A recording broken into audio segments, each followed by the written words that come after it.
अमरावती जिल्ह्यातील रेठाखेड्या येथील काडमी शेलुकार यांच्या शारीरिक अत्याचाराच्या प्रकरणामुळे स्थानिक व सामाजिक गटात तीव्र असंतोष आहे।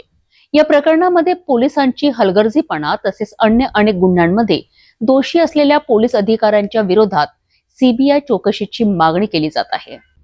70 वर्षाच्या काडमी शेलुकर यांना जादूटोणाच्या संशयावरनं नग्न करून अंगावर अंगारीचे चटके देण्यात आले। त्याचबरोबर त्यांचे शारीरिक आणि मानसिक अत्याचार केले गेले।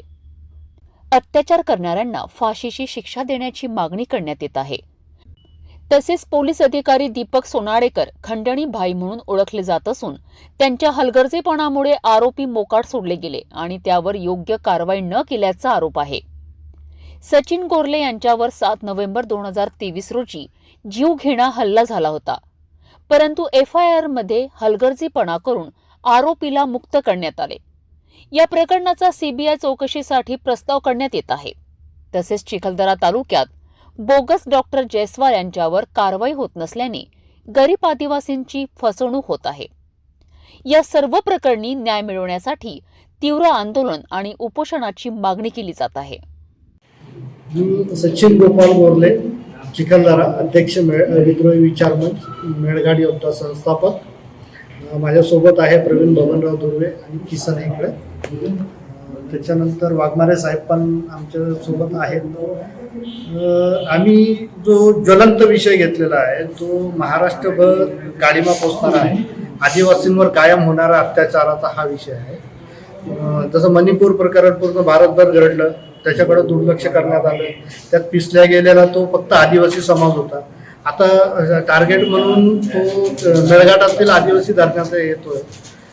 त्यासाठी जे काडमी शेलुकार जे आहेत, जे रेठाखेडाचे आहेत, आमच्या चिखलदरा तालुक्यातील आहे। चिखलदरा हे नंदनवन असल्यामुळं ती सर्वात मोठी काडीमा फासणारी घटना आहे। तर या घटनेवर अजून पोलिसांचे कुठल्याही पद्धतीचं काय हे झालेलं नाही।